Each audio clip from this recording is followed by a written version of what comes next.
Usually when we talk about a medical diagnosis, there's this underlying expectation of complete mechanical precision. No, you break your arm, the x-ray shows that jagged white line on the bone. It's totally binary. Exactly, it's binary, broken or not broken. You slap a cast on it and you just move on.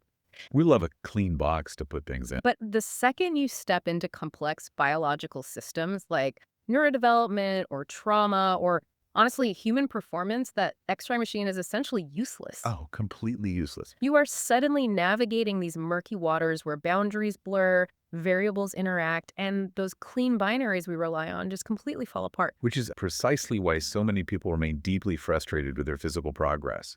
We try to apply an X-ray mentality, a strict binary, to an incredibly dynamic biological system.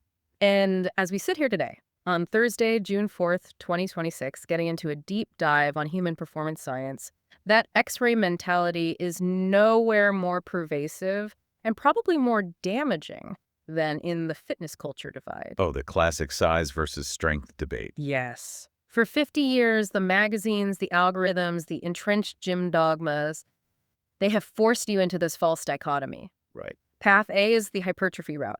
You want visible, aesthetic muscle size, so you train like a bodybuilder. And path B is pure strength. You want to move massive weight, generate extreme force, so you train like a powerlifter. The underlying assumption being that these two adaptations are just fundamentally opposed. Yeah, that if you want size, you have to chase the pump and metabolic fatigue with high volume. And if you want maximal strength, you lift super heavy, rest for an eternity between sets. But applying what we actually know about exercise physiology today, that binary is a complete fiction. It's like looking at a sports car and assuming you have to choose between putting a massive high horsepower engine under the hood or designing a stunning aerodynamic exterior. Right. Exactly. Any automotive engineer would tell you those goals aren't opposed. They enhance each other. You want the engine and the aesthetic. Absolutely.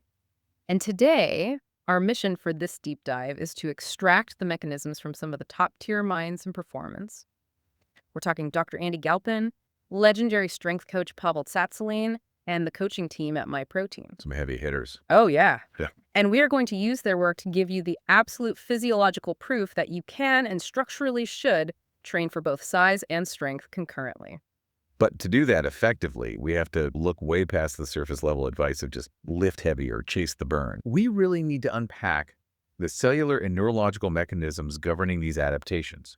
We have to look at the distinct biological drivers of strength versus size. And how those pathways intersect to create what they call the hypertrophy overlap. Exactly.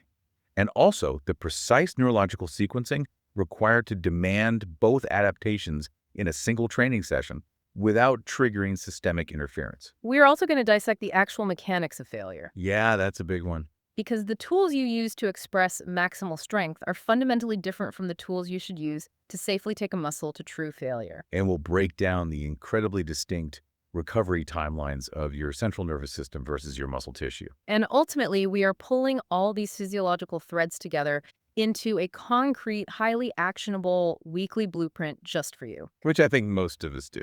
Let's start at the very bedrock of human physical capacity.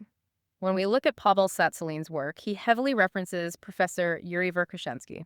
The legendary Soviet sports scientist. And Verkhoshansky defines strength not just as like a physical trait, but as the mother quality of all physical attributes. Verkhoshansky's central thesis, which Pavel really popularized, is that strength is the prerequisite foundation upon which every other athletic capability is built. It's the base. If you think about the human body as an infrastructure project, strength isn't the architectural design or the aesthetic finish. It is the structural integrity of the concrete slab itself. Wow. Okay. If that slab is weak, it doesn't matter how well you optimize for speed or agility or endurance. Yeah. The system will eventually just collapse under demand. Because literally every physical action requires force production. Every single one. If we look at power, for instance, the actual physics equation for power is just force multiplied by velocity, right? Strength times speed. So if you are an athlete trying to increase your vertical jump, or honestly, simply someone trying to maintain the ability to quickly catch yourself from a fall as you age, you need power. And the central nervous system has a much easier time increasing absolute force production, meaning strength, than it does radically altering your innate neurological movement speed. So getting stronger just lifts the entire ceiling of your physical potential. That ceiling analogy is critical. And what often surprises people, I think, is how profoundly this applies to disciplines seemingly completely unrelated to maximal force. Like endurance sports. Pavel points out that elite marathon runners, competitive cyclists, triathletes, they actually experience drastic improvements in their race times when they implement low-rep, near-maximal strength training regimens. Okay, let's unpack this because that sounds so counterintuitive. Right. These are regimens designed explicitly not to add muscle mass because mass carries an oxygen cost, but purely to upgrade force production. Yes, purely neurological strength. So I want to push back on the mechanism there a bit because it challenges the traditional understanding of how the body fuels movement. Sure. If I am pedaling a bicycle for 50 miles, I am relying heavily on my cardiovascular system, mitochondrial density, clearing lactate, all of that. Absolutely. But lifting a barbell for 3 maximum effort reps relies on the phosphagen system and extreme neurological output. Right. So how exactly does adapting that short-term explosive neurological system translate to pedaling a bicycle faster at mile 40? It all comes down to the concept of rate coding and motor unit recruitment within the central nervous system. Okay. We have to separate morphological changes, meaning the actual physical growth of the muscle tissue, from neurological efficiency. So hardware versus software. Exactly. Yep. When you lift a heavyweight, say 85% or 90% of your one rep max, you are primarily upgrading the software running the muscle, not necessarily just the hardware. Interesting. You are forcing the brain to generate an immense electrical impulse to recruit high-threshold motor neurons. Relying on the Henneman-Zeiss principle, which basically says the nervous system recruits motor units sequentially based on demand, right? From smallest to largest. So you have your type I slow twitch fibers, which are highly oxidative and fatigue resistant. If I'm just lightly jogging, the brain only needs to recruit those low threshold units. But they don't produce much force. Right. Exactly. Mm. But when you apply a maximal load, a heavy barbell, the brain instantly realizes those type I fibers cannot overcome the resistance. Just not strong enough. So it has to rapidly ascend that recruitment ladder, calling upon the type buyer, and eventually the massive, highly fatigable type I's fast twitch fibers. And those high threshold motor units are essentially dormant during daily life, right? Totally dormant. Wow. Heavy strength training physically reinforces those exact neural pathways, increases myelination around the nerves, which allows the electrical signal to travel faster. Oh, so the signal physically gets better. Yeah. And it improves the synchronization of the muscle fibers, meaning they all fire simultaneously rather than in a staggered, inefficient way. I always like to think of it like upgrading an electrical grid. Oh, that's a good analogy. Your slow twitch fibers are your baseload power plants. They run continuously, they're super efficient, but they output really low power. Right. But your fast twitch fibers are the peaker plants. They cost a massive amount of systemic energy to turn on, and they burn out quickly, but they provide a colossal surge of power. Yes. If you never demand peak power, the nervous system literally just lets the transmission lines to those peaker plants degrade over time. And here's exactly how that upgraded grid benefits the endurance athlete, or honestly, anyone performing submaximal tasks. Okay. By increasing your absolute strength, you physically decrease the relative intensity of every subsequent task. Oh, wait, say that again? If your absolute maximum force output goes up because of heavy lifting, the amount of force required for a single pedal stroke on a bicycle becomes a smaller fraction of your total capability. Because you've raised the ceiling. Exactly. So if a pedal stroke used to require, say, 20% of my maximum force, and then I go to the gym and I double my strength, that exact same pedal stroke now only requires 10% of my maximum force. Precisely. You are delaying the onset of fatigue because you are utilizing a smaller percentage of your available motor pool for each movement. That is wild. And furthermore, the heavy strength training actually increases the stiffness of the musculotendinous unit. The tendons get stiffer. Yeah, they act more like stiff springs, which improves elastic energy return during the stretch shortening cycle. So you literally bounce off the pedal or the pavement with less muscular effort. You save metabolic energy. So the hardware, the muscle mass hasn't necessarily changed, but the neurological software and structural stiffness have completely optimized the system's efficiency. Exactly. It's a massive upgrade. Which is an incredible case for the necessity of strength, regardless of your aesthetic goals. Right. But we are here to build the sports car. Yes, we are. We want the engine and the visible aesthetic. We want hypertrophy. And the established fitness binary suggests that if you train for that maximal strength, if you are doing 3 reps of a heavy deadlift, you are sacrificing size. which is just biologically untrue. The physiological reality is that these adaptations exist on a blended continuum. The human body does not have discrete digital cutoffs. There is no biological switch that flips when you move from 5 repetitions to 6 repetitions. Ah, 5 reps, that's strength. Oh, 6 reps. Switching to hypertrophy mode now. It is a fading curve. However, to intentionally manipulate that curve, we really have to understand the specific mechanical and chemical stimuli that drive each outcome. Okay, let's break those down. As we established, the primary driver of strength is intensity. And in exercise physiology, intensity is not a measure of perceived exertion or how heavily you are breathing or sweating. It's strictly defined as a percentage of your 1 rep max. Load on the bar. Load on the bar. To force the central nervous system to fire those high-threshold motor units, you generally must expose the tissue to loads exceeding 85% of your 1 rep max. And by mathematical necessity, you can only lift that heavy of a load for a few repetitions, usually in the 1 to 5 rep range. So strength is driven by high-intensity load. Hypertrophy, on the other hand, is primarily driven by volume and metabolic fatigue. Right. For muscle size, the absolute weight on the bar is less important than the degree of effort and the proximity to muscular failure. So research clearly shows you can stimulate equivalent muscle growth using a heavy weight for 8 reps or a lightweight for 30 reps, provided both sets are taken to or very near absolute muscular failure. Yes. And this brings us to the concept of hypertrophic carryover, which completely dismantles the idea that strength training doesn't build size. I love this part. We know there are 3 primary mechanisms that trigger the hypertrophic response: mechanical tension, metabolic stress, and muscle damage. Okay. You do not need all 3 simultaneously to trigger a growth cascade. Yeah. But mechanical tension is widely considered the most potent. Let's really break down the mechanism of mechanical tension because I think it explains why powerlifters still have immense muscle mass despite rarely training in traditional high-rep bodybuilding zones. Absolutely. When you lower a heavy weight and then force the muscle to contract against it, you are physically stretching the individual muscle fibers under an immense load. And embedded within those muscle fibers are mechanosensors. Okay. The most prominent is a giant protein called titin, which acts almost like a molecular spring. Wait, really? A molecular spring? When the muscle fiber is subjected to severe mechanical tension, the titin protein physically stretches and unfolds. And this mechanical deformation is translated into chemical signals, a process called mechanotransduction. The physical unfolding of titin triggers a signaling cascade, primarily activating the MTR pathway. And MTR is basically the master regulator of muscle protein synthesis. So the body literally senses the physical threat of being torn apart by the heavy load, and the chemical response is to build more contractile tissue to add layers of concrete to the slab so the tissue can withstand that specific tension in the future. So even if you are doing a set of, say, 3 repetitions purely to increase your neurological drive and strength, the sheer mechanical tension required to move that heavy load is going to forcefully unfold titin Yes. and trigger MTR activation. You are inevitably signaling the body to build muscle mass.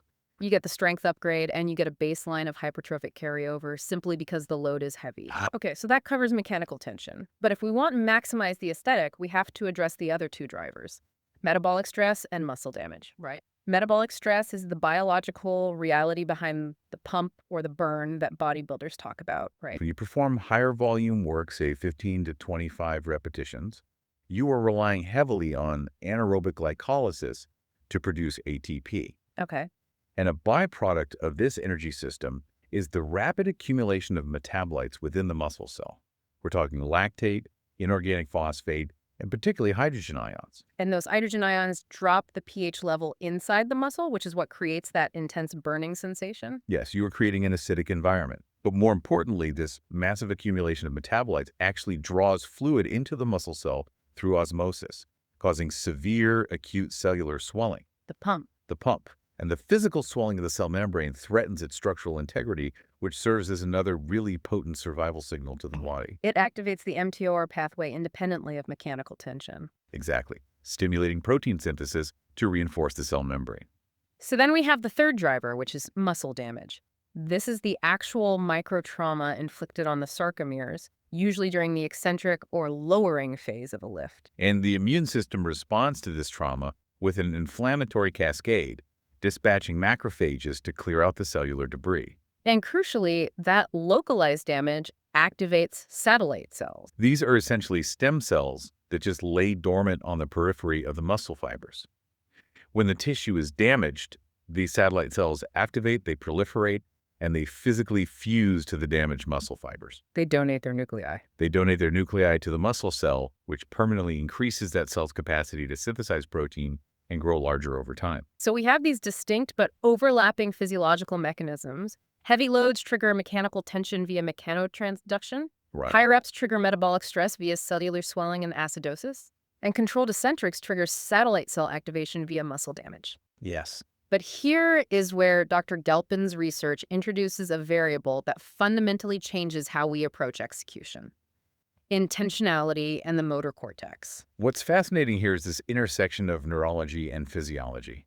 Because we often treat the body like a simple machine input mechanical work, output biological adaptation. Like an equation. But Galpin points to highly compelling research demonstrating that the intent generated in your motor cortex drastically alters the physiological outcome, even if the physical execution appears completely identical. This mechanism requires a deep dive because it implies that the physical work is literally only half the equation. The neurological cueing you use internally actually dictates what the muscle does. Imagine you and I are both performing a barbell bench press with 150 pounds. Okay. We are both controlling the descent, and we are both pressing the weight back up in exactly 2 seconds. To a biomechanist observing us, the mechanical work produced is perfectly identical. However, my internal neurological intent is entirely external and velocity focused. I am commanding my motor cortex to move that bar as violently and explosively as physically possible. But because the load is heavy, the bar doesn't actually move very fast. It looks slow, but my internal signaling is demanding maximal velocity. You are intentionally trying to recruit those high-threshold motor units. Exactly. My brain is sending a massive voltage spike down the spinal cord, attempting to recruit every available fast-twitch fiber to generate explosive power. Okay. But your intent, conversely, is simply to complete the repetition. You are pushing just hard enough to keep the bar moving upward. So despite the fact that the barbell moved at the exact same speed for both of us, your central nervous system practiced maximal recruitment, and mine didn't. Precisely. I will extract significantly more strength and power adaptation from the identical set simply because of the intent to move fast. Now, the inverse is true for hypertrophy. When the goal is maximizing muscle size via metabolic stress and muscle damage, the optimal intent shifts from external velocity to internal contraction. This is the science validating the mind-muscle connection that bodybuilders have talked about for decades. It is entirely validated. If you are performing a bicep curl or a leg extension and your motor cortex is intensely focused on the specific localized contraction, Like really feeling the muscle. yeah, if you are actively visualizing the muscle fibers shortening and intentionally trying to squeeze the tissue as hard as possible throughout the entire range of motion, EMG studies show drastically higher activation in that specific muscle compared to someone who is simply moving the weight from point A to point B. Because if you are externally focused on moving the weight, your nervous system will naturally recruit secondary muscles to make the movement easier and more efficient. But if you internally focus on the specific muscle, you isolate the mechanical tension and the metabolic stress onto that specific tissue, literally forcing it to adapt. It means that checking your phone, daydreaming, or just going through the motions drastically blunts the specific adaptations you are in the gym to achieve. You have to match your neurological intent to the physiological goal of the set. Which brings us to the critical challenge here: strategic programming. That's the fun. We know the mechanisms of strength and we know the mechanisms of hypertrophy.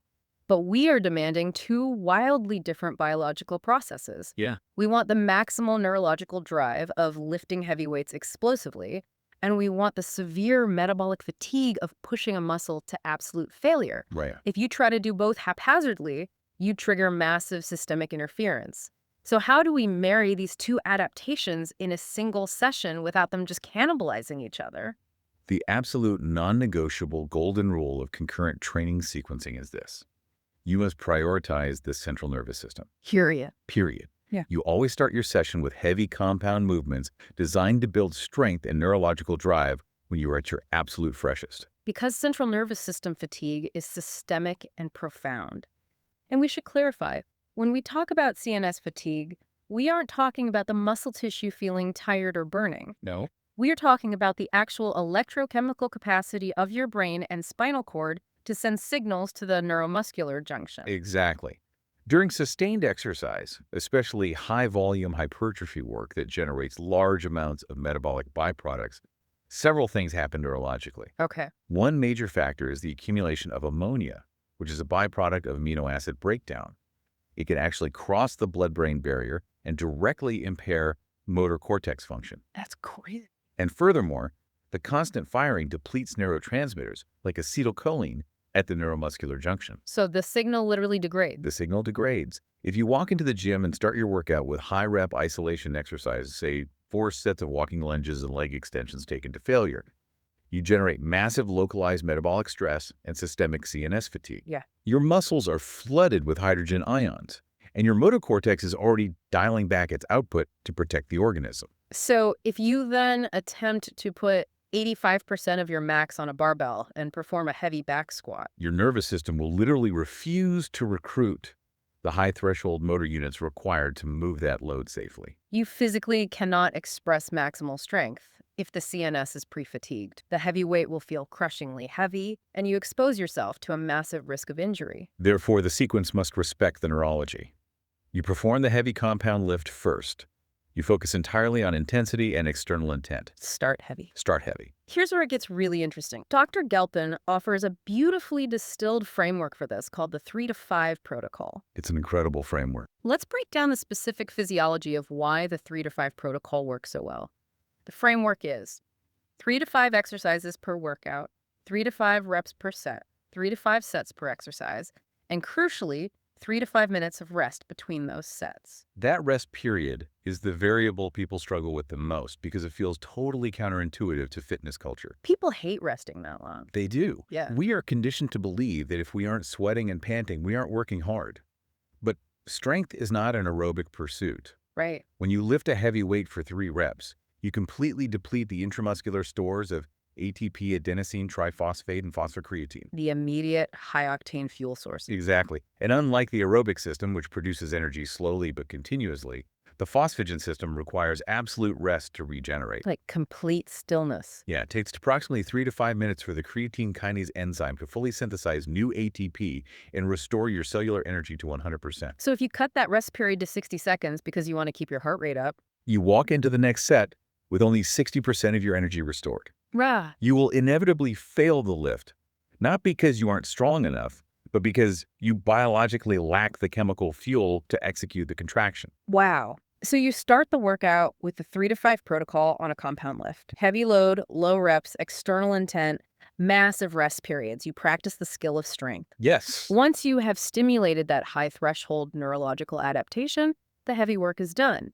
Now we shift gears and chase the metabolic stress. Yeah, you transition to isolation exercises and assistance work. The central nervous system is largely taxed, but the localized muscle tissue still has plenty of capacity for metabolic work. Right. You drop the load significantly. You move into the 8 to 30 repetition range. You shift your intent internally, focusing heavily on the mind-muscle connection and the eccentric lowering phase of the movement. And this is where we intentionally push the muscle to the edge. If the driver for hypertrophy is volume and fatigue, we have to approach muscular failure. But taking a muscle to literal mechanical failure is inherently dangerous. Extremely. If we push a physiological system until it physically stops working, how do we do that without catastrophic structural failure to the joints or the spine? This is where we must delineate the tools we use for strength versus the tools we use for hypertrophy. Okay. When the goal is maximal, systemic strength expression, free weights and barbells are unparalleled because they force the body to coordinate stabilization across multiple joints. Right. But when the goal is pushing a singular muscle to absolute, trembling mechanical failure to maximize hypertrophy, that requirement for stabilization becomes a massive liability. Let's explore the mechanics of stabilizer fatigue because this is huge. If I am doing a heavy barbell back squat for a set of 15 repetitions, and my intent is to take my quadriceps to absolute failure, what actually happens biomechanically as I approach rep 14? What happens is that your quadriceps, the prime movers, are likely strong enough to keep going. But a barbell squat requires immense isometric contraction from your erector spinae, your transverse abdominis, and your upper back just to maintain a rigid spinal column. Right? These smaller stabilizing muscles often fatigue way faster than the massive prime movers. So as you hit rep 14, your quads are still firing, but your erectors just give out. Oh, man. Your thoracic spine rounds, your lumbar spine goes into flexion under a heavy compressive load, and the shear force on your intervertebral discs absolutely skyrockets. So you suffer a structural failure before you even achieve a targeted muscular failure. Precisely. You didn't even maximize the hypertrophic stimulus to the quadriceps. That's a terrible trade-off. This is why, for the high-rep, failure-driven hypertrophy portion of the workout, machines are functionally superior. Like a hack squat or leg press. Yes, a machine provides external fixed stability. The machine literally acts as your erector spini. You don't have to balance the load, You can just push your quadriceps to absolute, complete mechanical exhaustion. and when they finally fail, the machine simply rests on the safety pins. So the rule of safe failure is to utilize machines or highly stable setups to isolate the metabolic stress without risking systemic collapse. Exactly. The second safety protocol for hypertrophy deals with range of motion, or ROM. The baseline physiological rule is to strive to take every joint through its full range of motion, right? Generally, yes. Because we know that stretching a muscle under load triggers a disproportionate amount of muscle growth due to the immense mechanical tension it places on the sarcomeres in their lengthened state. Stretching under load is incredibly hypertrophic. However, Dr. Galpin provides a critical caveat here. You only utilize a full range of motion if you can maintain active structural integrity. Active insufficiency versus passive tension. Exactly. If achieving the absolute deepest stretch at the bottom of a movement requires you to relax your stabilizing muscles and rely on passive tension from your ligaments and joint capsules, you are venturing into highly dangerous territory. For example, If getting the last 2 inches of depth on a leg press causes your pelvis to tuck under and your lumbar spine to flatten against the pad, you have compromised your spine for the sake of an arbitrary range of motion metric. oh wow. You must modify the depth or the exercise to ensure the tension remains on the contractile tissue, not the connective tissue or the skeletal structure. And the final piece of safe execution, particularly before we even touch the heavy strength work, is the warm-up. Crucial. And we are not talking about 5 minutes of jogging to get a sweat going. Walking into the gym and immediately throwing 85% of your max on a bar is neurological and structural negligence. A proper warm-up serves 2 highly specific biological functions. First, it alters the physical state of the tissue. Right. Raising the core temperature actually decreases the viscosity of the synovial fluid within the joint capsules, providing better lubrication. It also increases the pliability of the muscle fascia and tendons, which drastically reduces the risk of a tear. But the second, and arguably more important function for strength training, is neurological priming through post-activation potentiation, or PAP. Let's dive into PP, because this is the mechanism that explains why a weight often feels lighter on your second or third set than it did on your first. Post-activation potentiation is this phenomenon where the contractile history of a muscle influences its current performance. Okay. When you perform submaximal contractions, you are essentially waking up the neuromuscular junction. So the muscle physically becomes more responsive to the electrical signal? Yes. The ramp-up protocol is designed to maximize this potentiation without generating fatigue. The sources outline a very specific progression for this. Yes, they do. It's 10 reps at 50% of your working weight, then 8 reps at 60%, 8 reps at 70%, and 5 reps at 75%. Won't I be too tired to lift heavy after all those warm-ups? It would be exhausting if you took any of those sets near failure. But 10 reps at 50% of your max requires minimal metabolic output. Right. It is simply practicing the movement pattern, lubricating the joints, and forcefully increasing calcium sensitivity in the muscle fibers. Ah, I see. By the time you load your heavy working weight, the neurological pathways are blazing fast, and you can express peak force safely and efficiently. Okay, so we execute the ramp-up, we perform the heavy compound strength work utilizing the 3 to 5 protocol, and we finish with the high-rep, machine-based hypertrophy work taken near failure. We have demanded both adaptations. We have. Now we have to manage the biological aftermath. And this is where concurrent training falls apart for most people, managing recovery, frequency, and systemic interference. Because we have stressed 2 entirely different systems, the neurological and the morphological, we really have to respect their wildly different recovery timelines. Let's start with the nervous system. The heavy, low-rep strength work relies on massive neural drive. But because the volume is low, it creates very little metabolic stress and almost zero structural muscle damage. The neurotransmitters at the neuromuscular junction replenish quickly. Okay. This is why Olympic weightlifters and elite powerlifters can practice heavy squats or snatches almost every single day. Oh, because they're just practicing the skill. Exactly. They're practicing the neurological skill of force production without inflicting the severe tissue trauma that requires prolonged recovery. But the second half of our workout, the hypertrophy isolation work, inflicted massive metabolic stress, cellular swelling, and actual micro tears in the muscle fibers. And that morphological damage triggers a biological repair process that is intrinsically slow. Right. The activation of satellite cells and the upregulation of the mTOR pathway to synthesize new proteins, that takes significant time. That much time. The scientific consensus is that a muscle requires a minimum of 48 to 72 hours to complete this repair and growth cycle. Which brings us to the interference effect. If protein synthesis takes 48 to 72 hours, what happens biologically if I go back to the gym and heavily train that same muscle group 24 hours later? If we connect this to the bigger picture, you trigger a molecular conflict. When you train a muscle, especially with high metabolic demand, you activate an enzyme called AMPK. Okay, AMPK. AMPK is an energy sensor. It activates when cellular energy is depleted, and its primary job is to restore energy balance. And crucially, AMPK directly inhibits mTOR. Wait, really? So the signal for energy restoration physically shuts off the signal for muscle growth? If you traumatize the tissue on Monday, mTOR activates and begins building muscle over the next 48 hours. Right. If you go back on Tuesday and train hard again, you spike AMPK.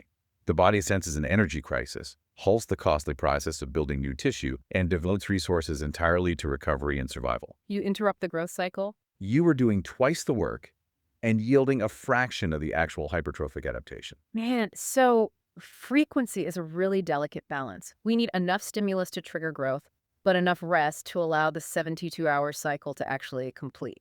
Yes. To optimize both strength skill practice and hypertrophic recovery, the evidence points heavily toward training a muscle group 2 to 3 times per week. Okay. This allows for adequate frequency to maintain neurological proficiency while respecting the protein synthesis window. And what about the volume? How many sets? Within that frequency, the volume threshold required to maximize hypertrophy generally falls between 10 to 25 hard working sets per muscle group per week. That's a wide range. Beginners will see profound growth closer to 10 sets, while highly advanced trainees with robust recovery systems may need to push closer to 20 or 25 sets to force further adaptation. Which means if you are training 3 days a week, you might only need 3 to 4 high-quality near-failure sets for a specific muscle group per session. Absolutely. But there is another crucial element of recovery that Dr. Galpin introduces, and it targets the autonomic nervous system immediately after the final rep is completed. This is a mechanism that almost everyone ignores, but it has profound implications for how quickly your body shifts from catabolic breakdown to anabolic repair. When we are lifting heavy weights or pushing to failure, we are actively driving our autonomic nervous system into a deeply sympathetic state. The fight or flight response. Yeah. You are intentionally spiking epinephrine, norepinephrine, and cortisol. Your heart rate is elevated, blood is shunted away from your digestive organs and into your skeletal muscles, and your body is biologically prepared to fight for its life. But it is completely antagonistic to recovery. Completely. Protein synthesis, digestion, and tissue repair are governed by the parasympathetic nervous system, the rest and digest state. The problem is, most people finish their workout, remain in that sympathetic state, drink a protein shake that they can't properly digest because blood flow is still restricted, and then jump into their car to deal with traffic. Maintaining that high cortisol environment for hours. You delay the onset of the recovery timeline. So how do we fix it? To combat this, Dr. Galpin advocates for downregulation breathing. You must consciously and manually manipulate your autonomic nervous system to flip the switch from sympathetic to parasympathetic. And the mechanism for this is the vagus nerve. Yes, the vagus nerve is the superhighway of the parasympathetic system. It innervates the heart, the lungs, and the digestive tract. Right. We can directly stimulate the vagus nerve through mechanical respiration, specifically by extending the exhalation phase of our breathing. Because of respiratory sinus arrhythmia, when we inhale, the diaphragm moves down and the brain sends a signal to speed up the heart rate. But when we exhale, the diaphragm moves up and the brain signals the heart to slow down. By forcing a long, slow exhalation, you are mechanically dictating a slower heart rate. I love that. Galpin's protocol is a double exhale ratio. If you inhale through the nose for 4 seconds, you purse your lips and slowly exhale for 8 seconds. Okay. Doing this deliberately for just 3 to 5 minutes, immediately post-workout, sends a massive, undeniable signal via the vagus nerve to the medulla oblongata that the stressor is gone. The cortisol and adrenaline production is clamped down, blood flow returns to the gut, and you initiate the 48 to 72-hour recovery window hours sooner than you would have otherwise. It's a biological off switch. It transitions the body from tearing down tissue to building it back up. Okay, we have thoroughly mapped the physiological landscape. We understand mechanotransduction, motor unit recruitment, central nervous system fatigue, safe failure mechanics, and autonomic downregulation. We covered a lot. So what does this all mean? Let's synthesize this massive amount of data into a concrete, beginner-friendly weekly blueprint. If you, the listener, want to build this sports car, you want robust structural strength and a highly developed aesthetic muscle middle, what does the architecture of your week look like? We anchor this blueprint in Pavel Sassolin's philosophy of exercise selection, a low quantity of high-yield movements. Meaning we need to fundamentally reject the concept of muscle confusion. Oh, completely. Muscle confusion is a physiological myth perpetuated by the fitness entertainment industry. Right. If strength is a neurological skill, the efficient firing of high-threshold motor units constantly changing the exercise prevents the nervous system from ever optimizing the pathway. Oh, that makes sense. If you do a different squat variation every week, your motor cortex is perpetually stuck in the motor learning phase, and it never gets to focus entirely on maximal force output. You have to practice the same lifts repetitively to allow the nervous system to actually refine the electrical transmission. Therefore, the blueprint utilizes a core set of highly effective compound movements practiced frequently. We structured this on a 3-day-a-week schedule. Okay. This perfectly aligns with the 48 to 72-hour protein synthesis window, allowing us to hit muscle groups multiple times a week while accumulating the required weekly volume. Let's define the primary compound movements for the strength phase of the workout. The exercises where we will apply the 3 to 5 protocol for heavy neurological drive. Perfect. For the lower body squat pattern, Pavel recommends a movement that looks incredibly unorthodox to most gym goers, the Zercher squat. It is highly unorthodox, but biomechanically brilliant. Instead of resting the barbell on your upper back, you literally cradle the barbell in the crooks of your elbows. That sounds wild, but the immediate biomechanical difference there is the massive anterior displacement of the center of mass. Yes, and that displacement forces an incredible physiological adaptation. First, it entirely bypasses the glenohumeral joint. For a massive percentage of the general population, forced external rotation of the shoulder under a heavy back squat causes severe joint pain. The Zercher eliminates that limitation. But more importantly, it changes the demand on the axial skeleton. Because the weight is pulling you forward, your thoracic erectors and your entire anterior core, the transverse abdominis, the obliques, the rectus abdominis, must fire maximally in an isometric contraction just to maintain an upright posture. You are building immense structural rigidity in the torso while heavily loading the quadriceps. It teaches the nervous system how to brace the core effectively under load, which is the foundational skill of all heavy lifting. So the Zercher squat covers the knee flexion pattern. For the hip hinge pattern, pulling weight from the floor, Pavel strongly advocates for the narrow sumo deadlift. The deadlift is unparalleled for posterior chain strength, the hamstrings, glutes, and spinal erectors. However, the conventional deadlift creates a very long moment arm between the barbell and the lumbar spine. This places massive shear force on the intervertebral discs, which requires immense technical proficiency to manage safely. And a really wide sumo stance, where the feet are out by the weight plates, requires extreme hip mobility that most people simply don't possess. Which is exactly why the narrow sumo is the optimal compromise. You take a stance just slightly wider than your shoulders with your toes pointed slightly out. Right. It is exactly wide enough to allow your arms to drop straight down between your knees to grip the bar. Mechanically, this allows you to drop your hips slightly lower and maintain a more vertical torso compared to a conventional deadlift. Yes, and a more vertical torso significantly shortens the moment arm on the lumbar spine, shifting the stress from shear force to compressive force, which the spine is structurally designed to handle. Plus, it mimics the biomechanics of how humans naturally lift heavy, awkward objects in reality. Exactly. You don't stand with your feet perfectly together to pick up a heavy box. You widen your stance and drop your hips between your knees. It is highly functional strength. And for the upper body pushing pattern, The standard barbell bench press. It remains the most scalable, neurologically demanding compound movement for the pectorals, anterior deltoids, and triceps. So those are our primary strength drivers. We perform the Zercher squat, the Nair-Sumo deadlift, and the bench press utilizing the heavy explosive 3 to 5 protocol. Right. Once that neurological stimulus is achieved, we transition to the assistance and isolation work to drive metabolic stress and hypertrophy. For the upper body pulling and pushing musculature, body weight movements like pull-ups and dips are phenomenally effective, provided you have the prerequisite mobility. But Pavel provides a very specific, strict prerequisite for dips, because the biomechanics of a dip place the glenohumeral joint into extreme extension under massive load. Okay. If the anterior capsule of your shoulder is mobile enough, the head of the humerus will glide forward and impinge the tissues. To test that mobility, Pavel requires the ability to perform a skin the cat maneuver on a pull-up bar. Yeah, this is intense. It requires you to hang, pull your knees to your chest, pass your feet through your arms, and hang inverted with your arms fully extended behind your back. It proves that your shoulder joint possesses the structural integrity and mobility to handle extreme extensions safely. If you cannot do it, you must swap dips for a safer alternative, like a machine chest press or cable press, to isolate the pectorals and triceps without risking joint trauma. And then we finish the session with machine isolations. This is where we leverage external stability to safely take the tissue to near failure. Leg extensions, hamstring curls, pec deck flies. You execute these in the 10 to 20 repetition range. Focus purely on the internal cueing the mind-muscle connection. Yes, intentionally maximize the eccentric stretch, chase the severe metabolic acidosis, and signal the satellite cells to begin the repair process. And the second the final rep is done, you transition immediately into 5 minutes of double exhale down regulation breathing. To stimulate the vagus nerve, drop the heart rate, and initiate the parasympathetic recovery cascade.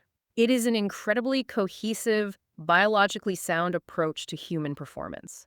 We've taken the murky waters of fitness culture and really illuminated the actual physiological pathways. We have shown that strength is the mother quality, relying on the neurological recruitment of high-threshold motor units. We mapped the hypertrophic carryover, proving that the mechanical tension of heavy weights fundamentally signals mTOR activation and muscle growth. We define the neurological necessity of prioritizing heavy, explosive compound movements first to prevent central nervous system fatigue from destroying our force output. And we established the biomechanical realities of safe failure, utilizing machines to protect the axial skeleton when pushing for severe metabolic stress. We outline the profound importance of managing the interference effect, respecting the 72-hour protein synthesis window, and manually manipulating the autonomic nervous system to accelerate recovery. It really is the ultimate blueprint for the sports car. But before we conclude, I want to pull one final thread. We spent a lot of time discussing that post-workout downregulation breathing stimulating the vagus nerve to manually shift the body out of a sympathetic fight-or-flight state. Yes, the physiological off switch. The amygdala, the part of the brain responsible for processing fear and threat, cannot differentiate between the physical stress of a heavy barbell and the psychological stress of modern life. It triggers the exact same sympathetic cascade, epinephrine, cortisol, elevated heart rate, whether you are squatting heavily, sitting in an aggressively tense meeting, or navigating a severe social conflict. It is the identical biological stress response. This raises an important question. If we spend 3 days a week in the gym, deliberately pushing our bodies into acute sympathetic stress, and then immediately practicing the mechanical skill of using a double exhale to manually seize control of the vagus nerve and force our physiology back into a state of calm, aren't we just practicing emotional regulation under load? Could the most powerful, life-altering strength adaptation we derive from this entire process not be the size of our muscles or the weight on the bar, but the neurological capability to rapidly, consciously command our own nervous system to calm down in the face of chaos? You are utilizing mechanical stress to build a neurological tool that you can deploy anywhere. That is true resilience. Something to test out in the real world this week. Reject the false binaries, embrace the continuum, enjoy the process of building the massive engine, and enjoy the process of polishing the exterior. We will see you next time.